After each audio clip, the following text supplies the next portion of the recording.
Program highlights civil service agency responsibility in managing the efficiency of government's workforce and disseminate government information to those in far to reach places. Civil Service Hour, a means of getting vital information to civil servants in counties other than Mosurado County. John Joseph Swain, Director of Communications and Public Relations, Civil Service Agency, for this informative radio program, Civil Service Hour, every Monday at 12:05 in the afternoon.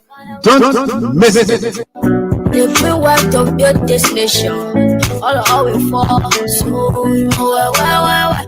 So to Welcome, Liberians. Welcome, civil servants, wherever you are. This is your program, the Civil Service Hour, here on ELBC, the nation's proud. Wherever you are, what part of the country you are, we say this is your program, or it is a program that is produced by the Communications and Public Relations Division or unit of the Civil Service Agency. The Civil Service Agency is central government agency that has the statutory mandate to recruit qualified Liberians into the civil service. It's there to making sure that they are professionally driven, they are motivated, and as well as protected. So this is a program that brings you up to speed on matters relatives to the well-being, the welfare of civil servants across Liberia. Wherever you are in all of the 15 counties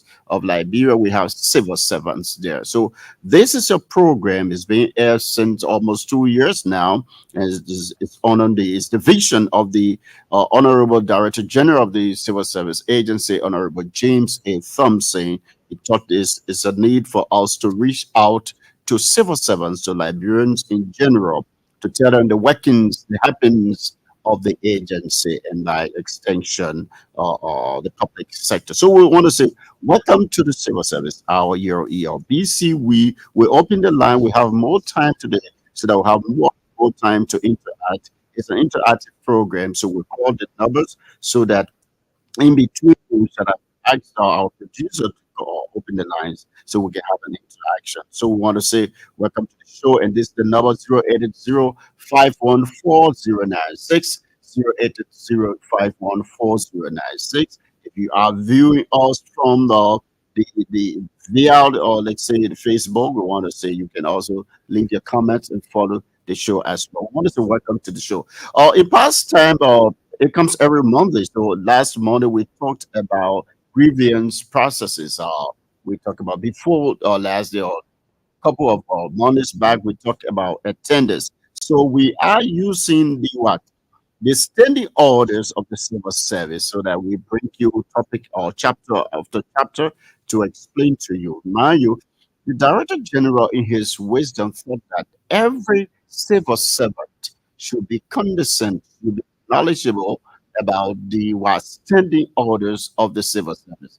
The standing orders are a documentation, is a document that puts together or that has the regulations of civil servants. That is the rules, the regulations, how civil servants should be governed. And so it is important for all head of institutions. It's important for all HRs. It's important for all civil servants to be very much abreast with the standing orders because it guides you through. It tells you your do's and your don'ts. Once you are knowledgeable about the standing orders, I mean, obviously, as a civil servant, it guides you not to go into the wrong books, or as head of institutions, not to make wrongful decisions, and as HRs to also advise both because HRs are the bridge between the staff and the leadership. So HR, once you are aware of this book and you are so knowledgeable about it, you advise the head of institution so correctly as well as civil servants. So we want to say, folks, today we will focus on chapter 3 of the standing orders. The chapter 3 of the standing order talks about it says the authority of the Director General of the Civil Service Agency. So we say it talks about appointments, man. I mean, so we're talking more today. We're going to delve into the authority of the Director General. The Director General in this context is the Director General of the Civil Service Agency. As we said initially, the Civil Service Agency is central government agency that has a statutory mandate. And when we say statutory mandate, we say by law. It's by law that is being enacted, and by law has the authority to recruit Liberians through the process that we will discuss further to bring people on board. So we want to say today will be our focus. We're going to focus on the authority that the Director General has. We stated before we come to the authority of the Director General, we have to make this clear. We told you that the Civil Service Agency is an independent body that reports directly to the presidency of the state. That is, the Civil Service Agency reports only to the presidency, and we'll talk about presidency, the president of the nation. And by virtue, so the Director General's immediate boss is the president of the nation. So it tells you how independent this agency is. It also tells you how important this agency is, because we want it to be. I think the crafter were very knowledgeable enough, wise enough to have known that when it comes to the employment of civil servants, it has to come straight from the president, and instead of it going on to another institution. So we are the hub of all of the workings of civil servants. So it reports to the the the the presidency. This is why when the chapter talks about the authority, so in this context, when we say the authority of the civils or the Director General, it simply tells us that that authority comes from or has the blessing from the presidency. So I just thought to make that clear before we delve into it. Before someone comes to ask, why is it that the Director General have this so much authority? I mean, that's a law. It's a law. Now, so we say, under the provision of the Civil Service Agency Act, the Director General shall take such steps as are necessary for the effective implementation of these standing orders. So we talk about to implement some regulations, right? So he has some authority that he or she has authority that by virtue of law has they have to dispense. So we say uh, section 2 of chapter 3, appointments general. We talk about general appointments, appointments to the civil service. Now it reads, all appointments to the classified civil service of the Republic of Liberia shall be channeled through the Civil Service Agency. There shall be no exceptions. There shall be no exception. The agency shall conduct all recruitment examinations and certification for employment in classified positions. So you understand that every appointment that is made must go through the office of the Director General. And when we talk about Director General, the office of the Director General, that is, it must pass through CSA.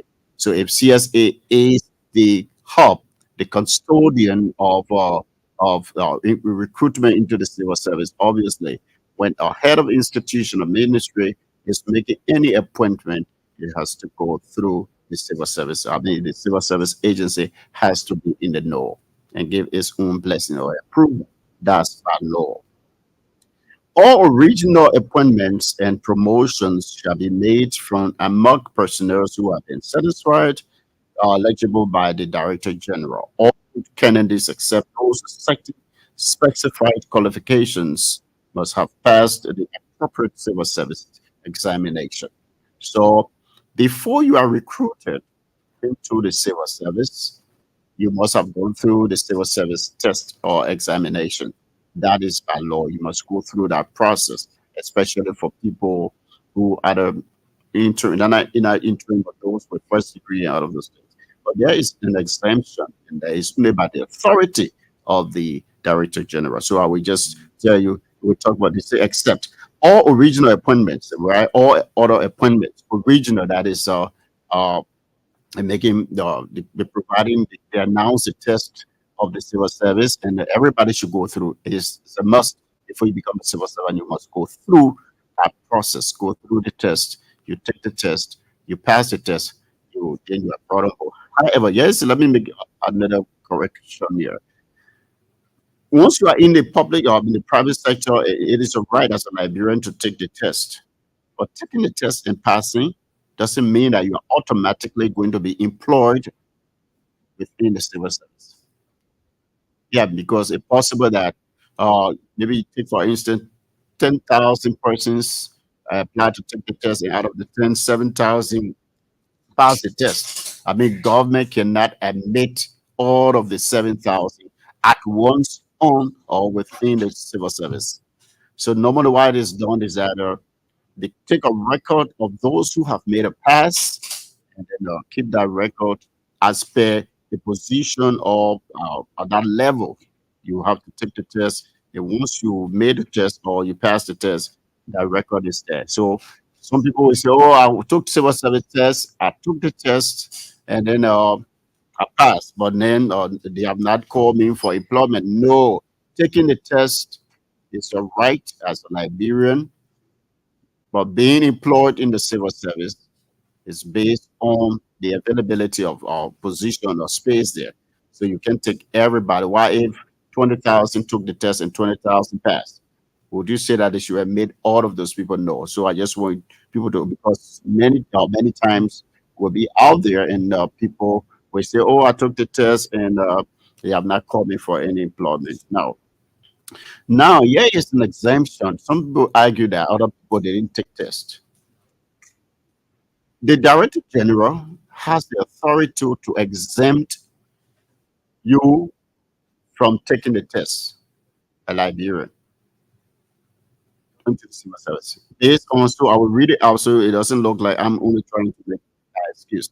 All original appointments, original means the normal way of and promotion shall be made from among personnel who have been satisfied, eligible by the Director General. All candidates, except those with certain specified qualification, must have passed the appropriate civil service test.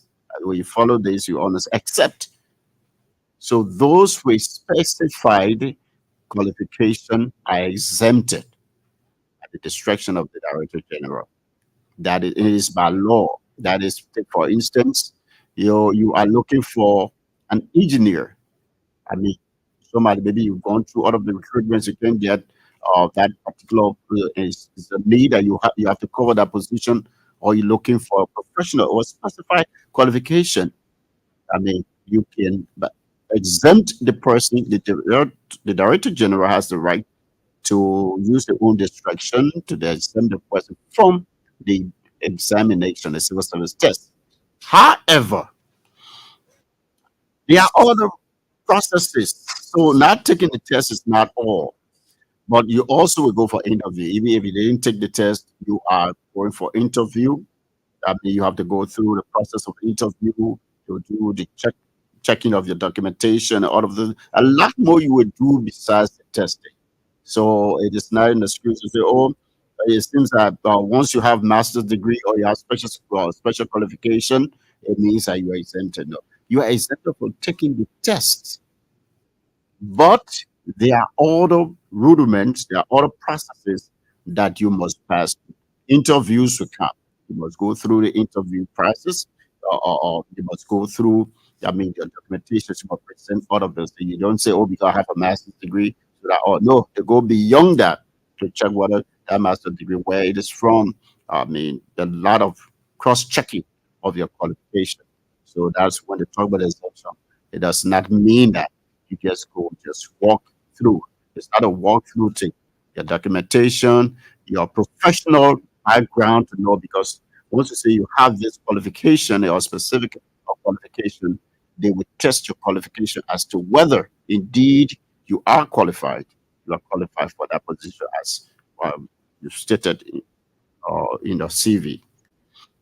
In order to be satisfied, eligible by the Director General, all candidates except those with certain specified qualification must have passed the appropriate civil service examination. Obviously, what was stated in 3.2.2 when you talk about the original appointment and promotion.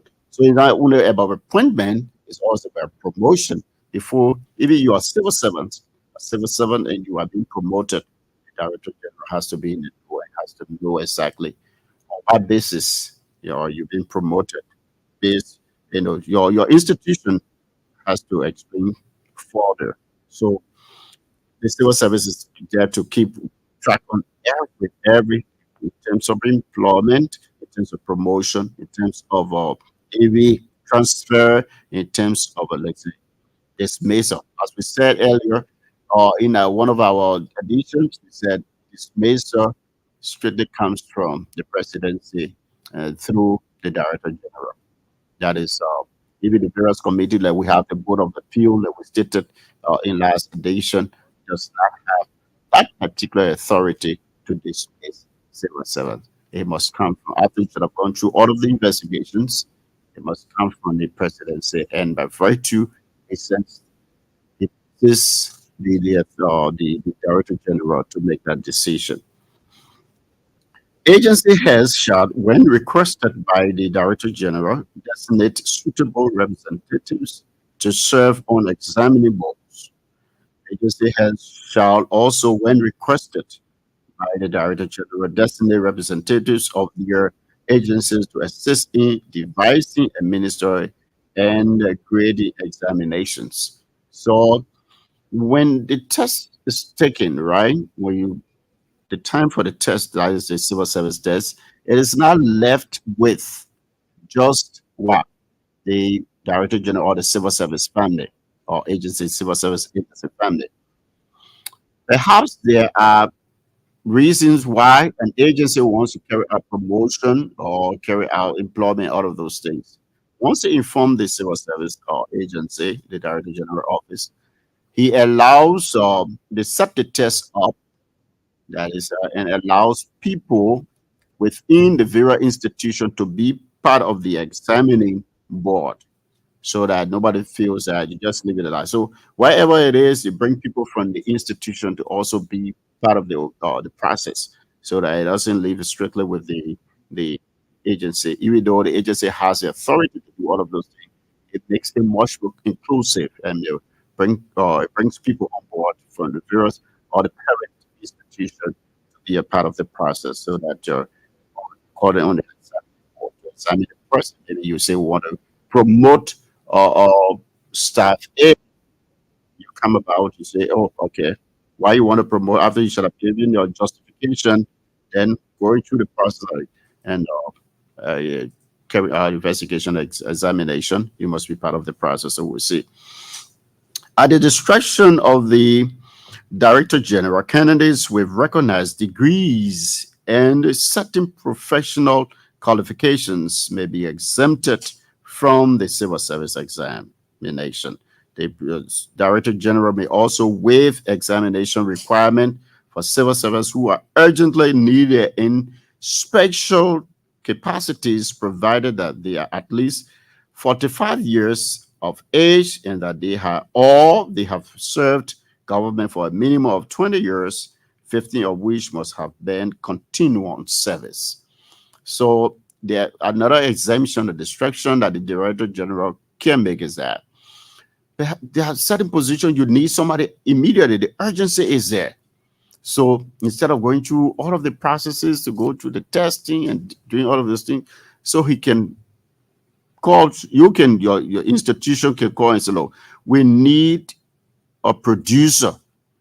We got a program coming. We need a producer immediately, right? I mean, going through all of the processes, it will take some bit of time. So what you can do is that what the Director General can, by in consultation with the parent institution, can look at few other persons and appoint. Don't go by test. Maybe they bring. That's what I told you. It is not only about taking the test that makes you to be a qualified person.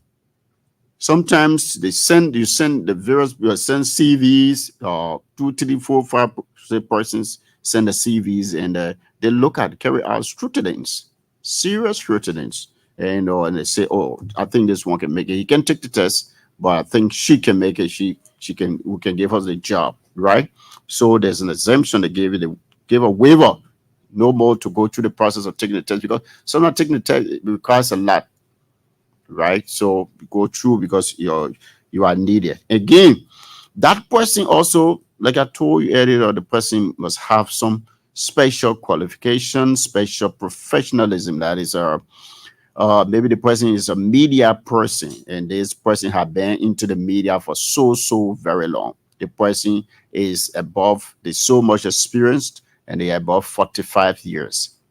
That is from 45 up. Obviously, we know it comes with experience, right? You're not going to take a cadet, to give them that kind of exemption. So you look at the person, professional cycle, where the person has worked, and all of those things. So from 45 years, you look at all. If that person, even a person, that person has been working with ELBC for 20 years, and you think that person has the authority, has that, I mean, they are so knowledgeable when it comes to what you want, then what is required. So instead of 45 years, if the person is not 45 years, but the person has about 20 years of experience in a particular field, for which you want to hire a person, you want to employ a person in the civil service, obviously you can have an exemption. The director general can exempt the person from writing the examination, right? But out of that 20 years, you must have been within the public sector working as a media person for about 15 years. And then, so let's say 15 years continuously. So the reason why they put continuously, like, so that you don't go 5 years, you left public sector, you went to private sector, or you sat by, then you came out for 2 years, then you sat by. No, in 20 years, but then 15 of the 20 years, you must have been in a continuous or provision of service. So you can be exempted. So I hope we get this. So, folks, this is the Civil Service Hour, your ELBC. It's a program that comes up every Monday, and is produced by the Communications and Public Relations Unit of the Civil Service Agency. The Civil Service Agency is a central government agency that has the statutory mandate to recruit librarians into the public sector or the civil service.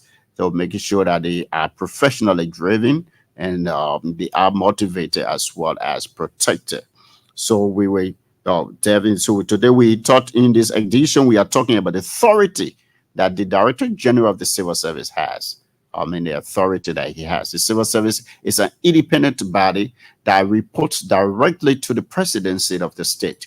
So the Director General is like, he reports, the immediate boss is the president of the state. So we just thought to give you the authority. And sometimes people say, oh, why is it a Director General? But these are laws. The Civil Service it was enacted by law since May 1973. So it's the law. Everything we say is by law. They say, in order to be appointed under the authority of the Act, and in order to participate in the civil service examination, or to qualify for inclusion in the list of eligible personnel, a candidate must, now coming to, a candidate must be a Liberian citizen as defined under the Liberian Aliens and Nationality Law. Now, to be qualified as a candidate to partake or to take the civil service test, the first and foremost, you must be a Liberian. And the Liberian definition, which they gave you, is under the Liberian Aliens and Nationality Law. So the requirement for eligibility in taking the test for civil service or to become a civil servant, the requirement is that you must be a Liberian by definition of the Liberian Aliens and Nationality Law. A, that's A. B, must be at least 17 years of age. You must be at least 17 years of age. So you can be 16 and you go there. From 17 years up and above. 17, at least 17 years of age. C, possess such minimal qualification as may be specified by the Director General.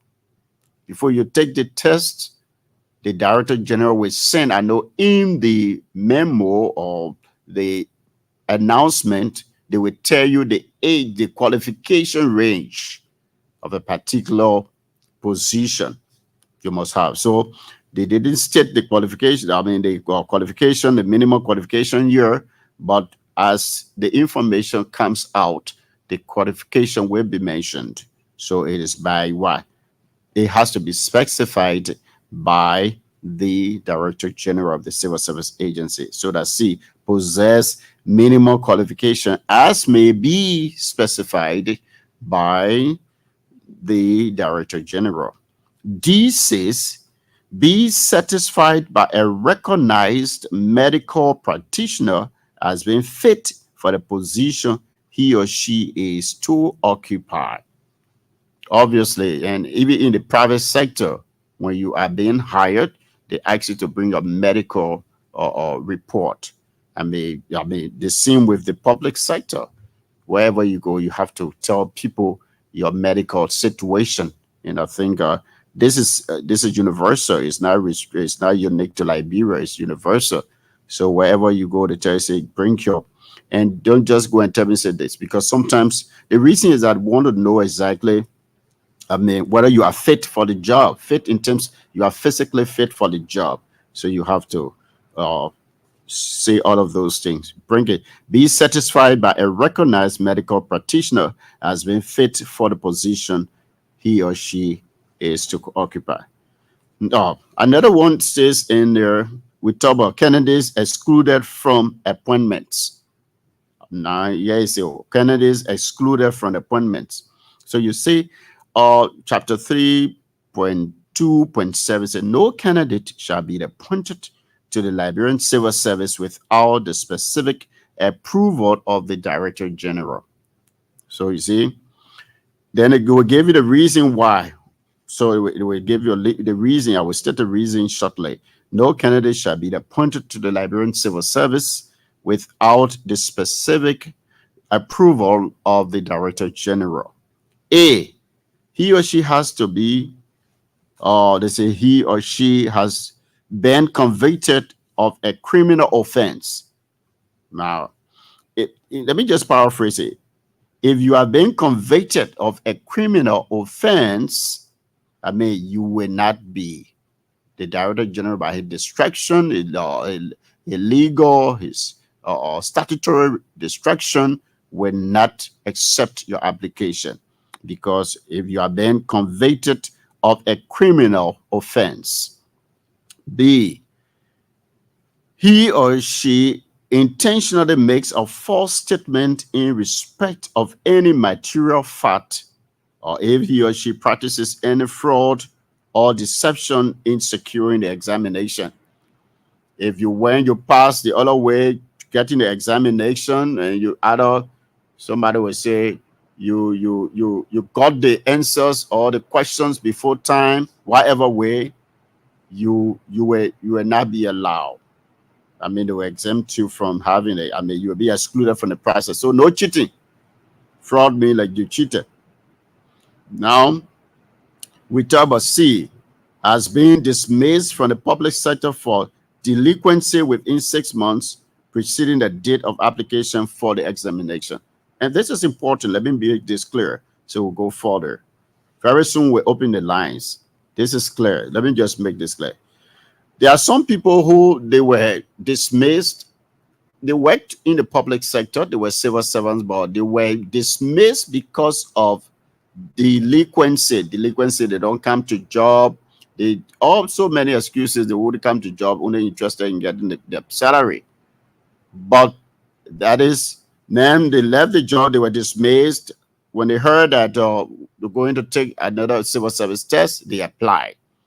This process says dismissed from the public sector for delinquency within 6 months preceding the date of application. That is, you have to wait for a year.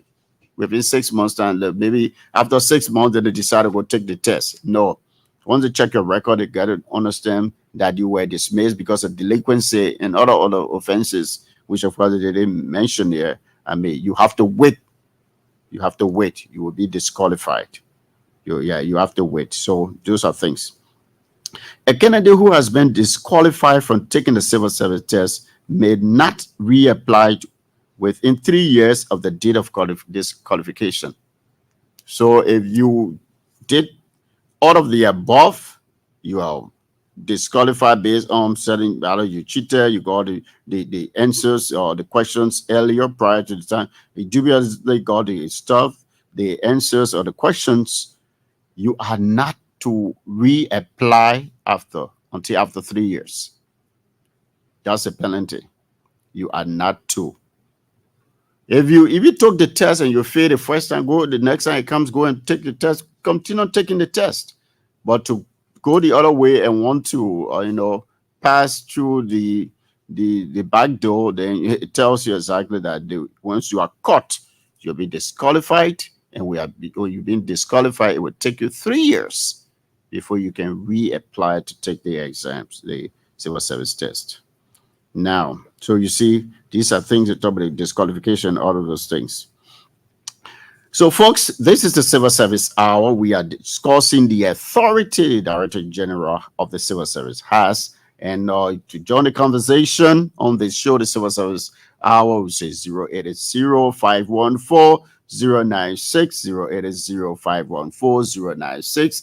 Let us focus on what we are discussing, our topic for today, authority of the Director General of the Civil Service Agency. So again, the number 080-514-096 is the number to call if you have any concerns, you want to make contribution with respect to this. But as we go along, as the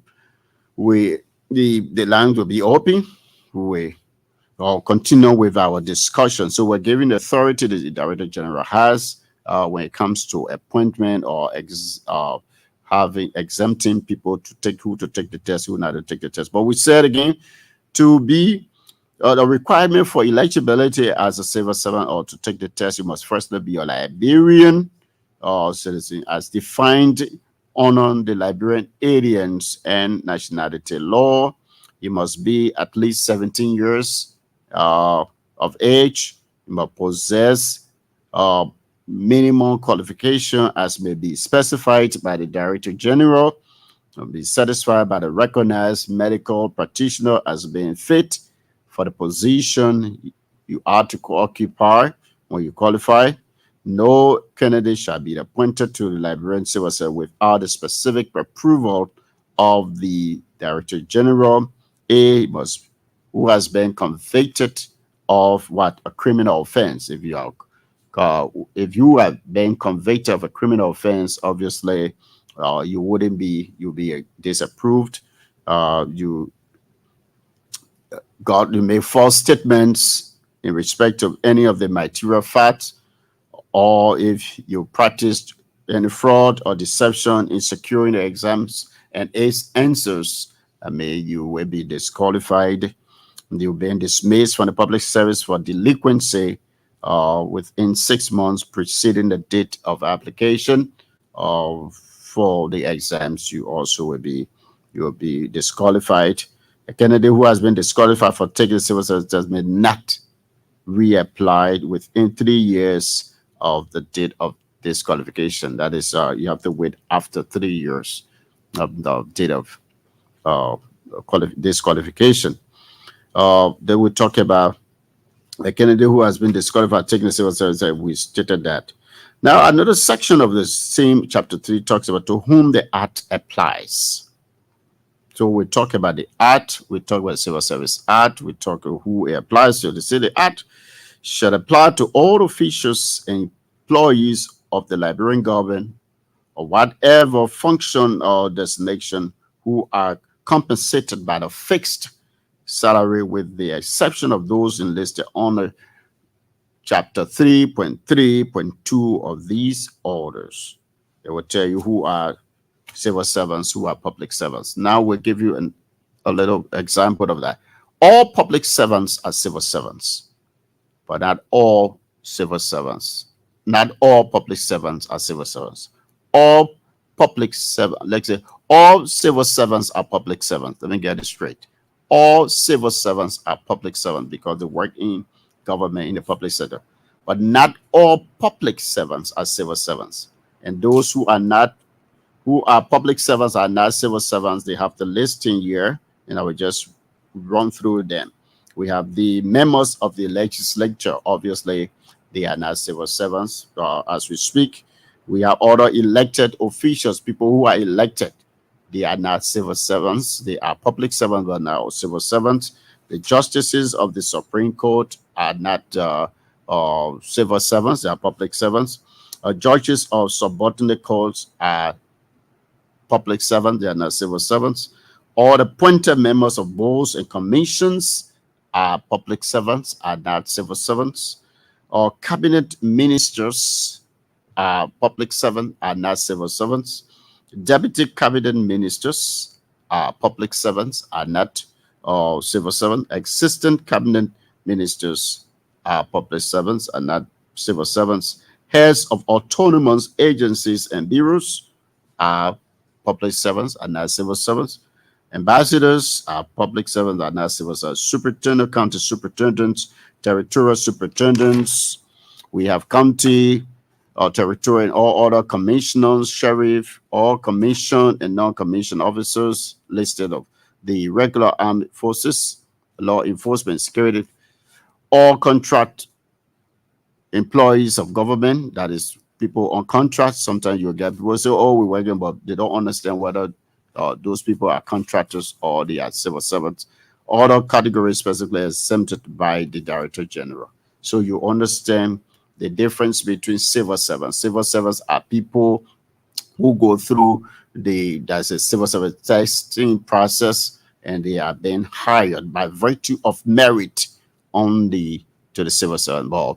The others, public servants who are not civil servants, are those who are appointed by authority or elected by the people a certain position on some term. So like we will talk about the lawmakers. So we just thought to make this clear so that we can have a better understanding of how it. Folks, this is the Civil Service Hour. We open the lines now so that you can make your contribution. We say 0880-514-096. Join the conversation. Let's have the exchange. We will take a little break. We'll go for a little breather. We'll come back. The lines will be open. Get time to play, time to work. What could I play for biggie, man?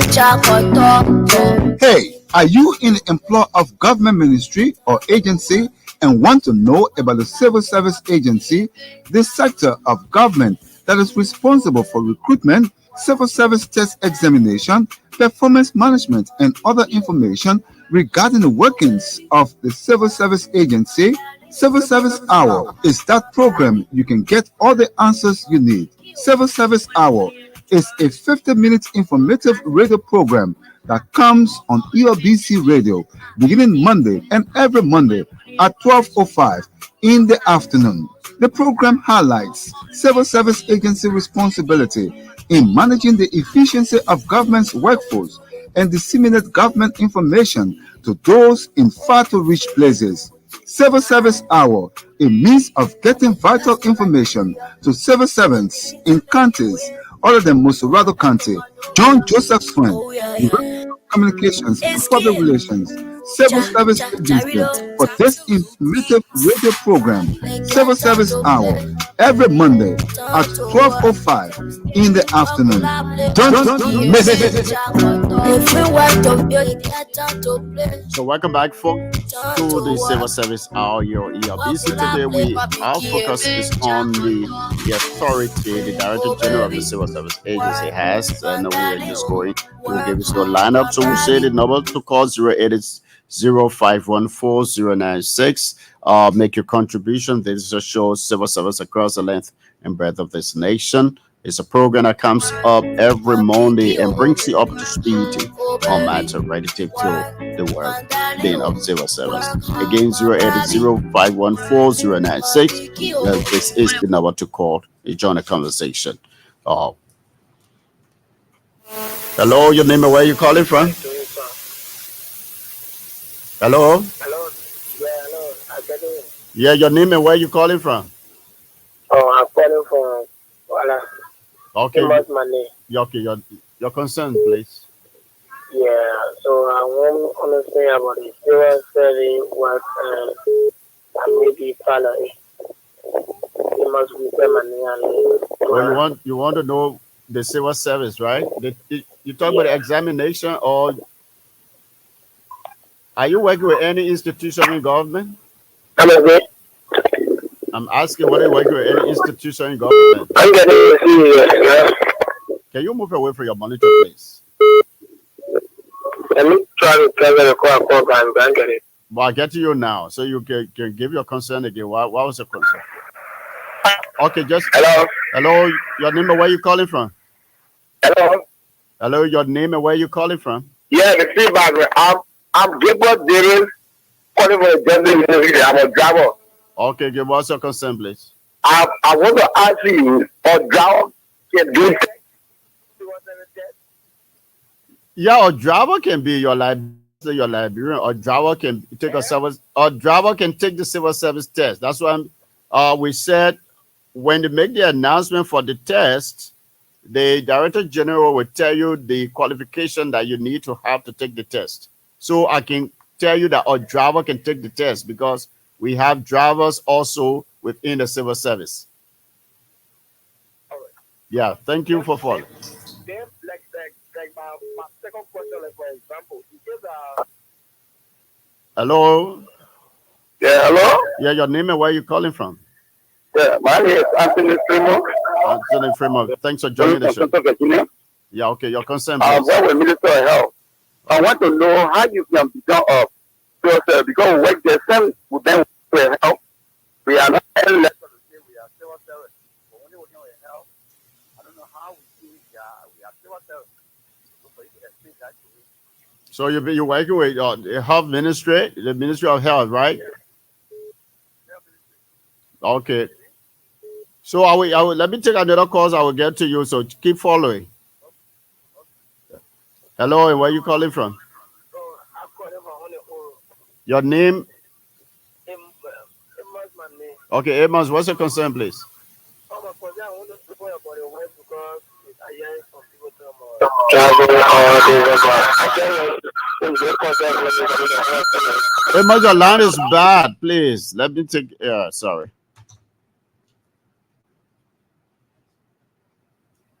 So, folks, when you are calling, please go far from the radio, right? Go far because if you have that, then we will not understand each other. So you want to make your call and go far from your monitor or your radio, then we can easily have the conversation. But when you're closer, hello, Yeah, hello.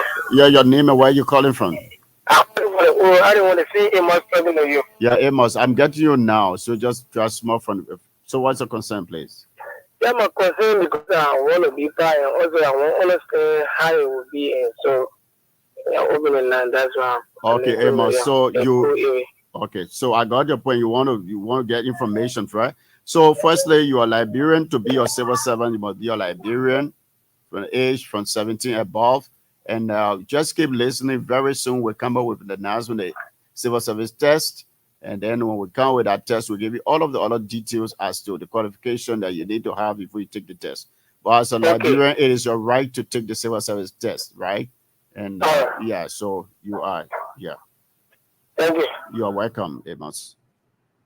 So my brother who works with health ministry said he been working with health ministry for so long. I don't know what he calls so long sometimes, but I don't know what he been on contrast. Like I said, I was just giving you a listing of those who are not civil servants but are public servants.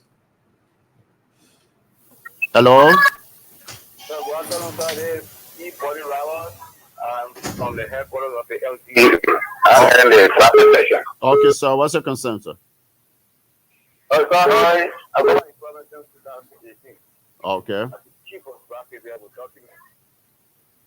And then on the pay anyway.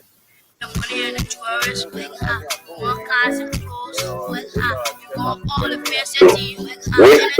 Okay, so you are being okay. Well, I've not been paid like all the section ahead.